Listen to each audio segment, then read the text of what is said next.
ઉમંગ સે પતંગ ફાઉન્ડેશન અને પતંગ હોટેલની અનોખી પહેલ બાળકોના જીવનમાં ભર્યો ઉમંગનો રંગ। અમદાવાદની જાણીતી પતંગ હોટેલ અને ઉમંગ સે પતંગ ફાઉન્ડેશનના સંયુક્ત ઉપક્રમે ઉમંગ સ્કૂલના બાળકો માટે એક સ્પેશિયલ કાર્યક્રમનું આયોજન કરવામાં આવ્યું હતું। ફાઉન્ડેશનના ફાઉન્ડર અસ્મિતા ઠક્કર, ડિરેક્ટર પિંકીબેન મોદી અને પતંગ હોટેલના માલિક ઉમંગ ઠક્કર દ્વારા શરૂ કરાયેલા આ સેવા યજ્ઞમાં કોંગ્રેસના અગ્રણી હેમંતભાઈ રાવલ અને નંદિતાબેન રાવલ પણ ઉપસ્થિત રહ્યા હતા।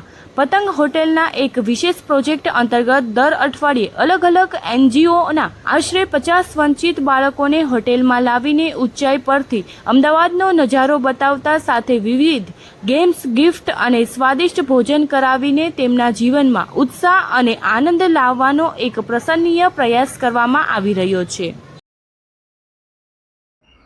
નમસ્કાર, હું પિંકી મોદી, ડાયરેક્ટર ઓફ પતંગ, આપ સૌનું હાર્દિક સ્વાગત કરું છું।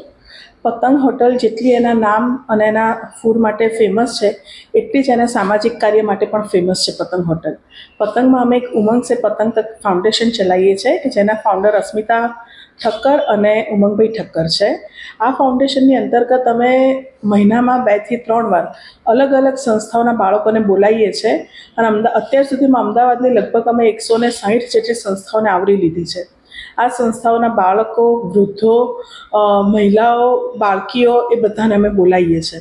પતંગમાં બોલાવી અને અમે એ લોકોને અમદાવાદ વિશે જણાવીએ છીએ, અમારું મ્યુઝિયમ છે એ બતાવીએ છીએ અને અહીંયા સરસ જે આહલાદક ફૂડ છે એનો એ લોકોને સ્વાદ મણાવીએ છીએ।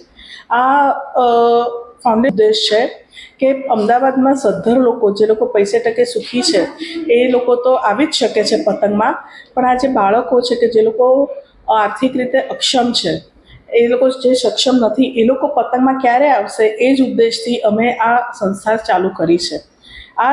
આ પ્રોગ્રામના અંતર્ગત આજે જે સંસ્થા છે એ અમારી પોતાની ઉમંગ સ્કૂલ છે। ઉમંગભાઈ ઠક્કર પોતે ટ્રસ્ટી છે આ સ્કૂલમાં અને અમારી સ્કૂલના બાળકો છે, લગભગ 50 થી 55 બાળકોને અમે બોલાયા છે કે જે લોકો મૂક બધિર છે, એટલે સ્પેશિયલ ચાઇલ્ડ તરીકે અમે એમને ઓળખાણ આપીએ છીએ અને એ બાળકોને આજે અમે બોલાયા છે અને એમને આજે અમે અહીંયા અમારી સાથે મોજ કરાવીશું।